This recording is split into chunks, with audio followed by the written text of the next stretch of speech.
আমরা যাদের বিরুদ্ধে এখানে এসে দাঁড়িয়েছি সেটা কি কোনো গণতান্ত্রিক সরকার? সেটা কি একটি স্বৈর শাসনের আমল আমরা পার করছি না? এই স্বৈর শাসকের হাতে 200-র বেশি মানুষের রক্ত লেগে আছে, আমাদের 200-র বেশি তাজা প্রাণ।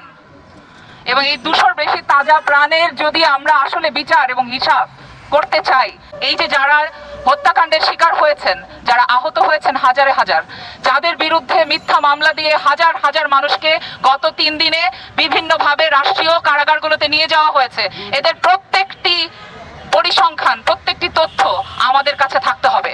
এবং আমরা যারা সারা বাংলাদেশে ছড়িয়ে থাকা সংস্কৃতি কর্মী, ছাত্র, শিক্ষক, সাধারণ জনতা, সামাজিক অ্যাক্টিভিস্ট আছি, আমাদের সকলের একটাই কাজ, এখন প্রধান কাজ হচ্ছে এই তথ্যগুলো যেন হারিয়ে না যায়, এই হত্যাকাণ্ডগুলো, এই মৃত্যুগুলো যেন চাপা দেওয়া না যায়। যে চাপা দেওয়ার কাজ টেলিভিশন চ্যানেলগুলোতে অলরেডি শেষ হয়েছে। তারা এখন আর 200 বেশি বা 300 বা একটা মানুষের মৃত্যু নিয়েও কথা বলছেন না, তারা শুধু বলছেন রাষ্ট্রীয় সম্পদ ধ্বংসের কথা। রাষ্ট্রীয় সম্পদ ধ্বংস হয়েছে আমাদের করের টাকায় তৈরি হওয়া রাষ্ট্রীয় সম্পদ। সুতরাং সবার আগে আমাদের প্রাণের কথা বলতে হবে, আমাদের জান দিয়েছি সেই জানের কথা বলতে হবে, প্রতিটা জানের হিসাব নিতে হবে, সেটাই হচ্ছে আমাদের প্রধান কাজ।